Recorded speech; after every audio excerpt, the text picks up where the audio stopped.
யோவானாகிய என்னிடம் அரியணையில் வீற்றிருந்தவர், இதோ நான் அனைத்தையும் புதியதாக்குகிறேன் என்று கூறினார். மேலும் இவ்வாக்குகள் நம்பத்தக்கவை, உண்மையுள்ளவை என எழுது என்றார்.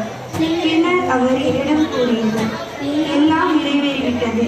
அகரமும் நகரமும் நானே, தொடக்கமும் முடிவும் நானே.